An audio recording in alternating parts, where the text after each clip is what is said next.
ላይ ያለው የሐፍስ ነውና ሐፍስ እንትን ሐዲሶች ላይ ማለት ነው ደካማ ነው ይባላል። እውነት ነው? አንባቢ ሰዎች ብትሆኑ እኮ ብዙ ነገር ሐዲሱ ተቀባይነት የለውም። ይሄ መጽሐፍ አለሽ እህታችን?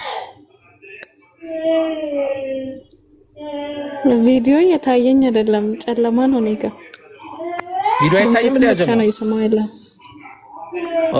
ቪዲዮ አይታይም ያጀማ? እኔ ጋር እየታየኝ አይደለም።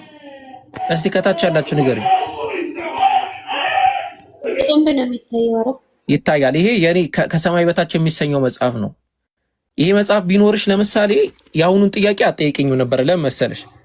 ዝም ብለሽ ትገልጪና ራሱን የቻለ አህሩፍ ቅራአትና ተቃውሞቹ ርዕስ አለ እና እዛ ርዕስ መጨረሻው ላይ ለሚነሱ ጥያቄዎች መልስ የሚሰጥበት ርዕስ አለ። ያው እዚህ ጋር ለምሳሌ ሐፍስ ውሸታም ነው ይላል። ቁጥር 225ን ተመልከቱት ምን እንደሚል። ሐፍስ ውሸታም ነውን ብሎ ያስቀምጣል ማለት ነው። ሐፍስ ውሸታም ነውን ወይ? ከዛ ቁጥር 225 ገጽ 225 ላይ እዚህ ጋር መፈለግ ነው ማለት ነው። ገጽ 225 ገጽ 200 ልክ 25 ላይ ስገቢ ሐፍስ ውሸታም ነው ተብሎ የተነገረለትን ነገር አጠቃላይ እንዴት ምን ማለት እንደሆነ ከምን አንፃር እንደተቀመጠ ምናምን ያብራራልሻል። እና ይሄ ቢኖርሽ ትጠቀሚበታለሽ ለማለት ነው። ሁለተኛ ሐፍስ ውሸታም ሳይሆን ሐዲስ ላይ ضعيف ነው። ሐዲስ ላይ ግን ضعيف መሆኑ ቁርአን ላይ ضعيف ያደርገዋል ማለት አይደለም። ምክንያቱም ግለሰቡ ሐዲስ ላይ ዑለማዎቻችን አሁን ሐዲስ ላይ በጣም ዒናያ የሚያደርጉ ዑለማዎች አሉ። ሐዲስ ላይ በጣም ብቃት ያላቸው ዑለማዎች ሆነው ቁርአን ላይ ምንም ብቃት የሌላቸው አሉ። ወይ ደግሞ ቁርአን ላይ በጣም ብቃት እያላቸው በጣም ቁርአን ላይ ብቃት ይኖራቸውና ሐዲስ ላይ ደግሞ ብቃት የማይኖራቸው ዑለማዎች አሉ። ይሄ እንደፈናችን ነው የሚሆነው ማለት ነው።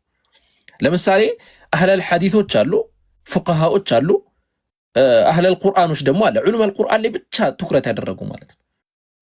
ስለዚህ ከዛ አንፃር እንመለከተዋለን ማለት ነው። ሐፍስ አጠቃላይ ባስተላለፈው ነገር ላይ ይሄ በዲናዊ ምክንያት ላይ ባስተላለፈው በቁርአን ላይ ሙሉ በሙሉ ታማኝ እንደነበረ ሁሉም ማለት በሚቻል ሁኔታ መስክረውለታል። በሐዲስ ላይ ግን ደካማ እንደነበረ ደግሞ በተመሳሳይ ደረጃ ሁሉም መስክረዋል ማለት ነው። በሐዲስ ደረጃ ደካማ ነው፣ ነገር ግን በቁርአን ደረጃ ከእርሱ የሚበልጥ ማንም የለም። እብን መዒን ያንን ነው ያስቀመጡት።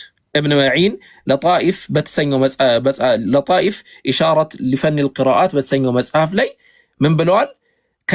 ከዚህ ከሐፍስ በላይ የበለጠ ቁርአንን የሚቀራ ማንም የለም ብለው አስቀምጠዋል ማለት ነው። ስለዚህ ከዛ አንፃር መረዳት ትችላለሽ እታችን።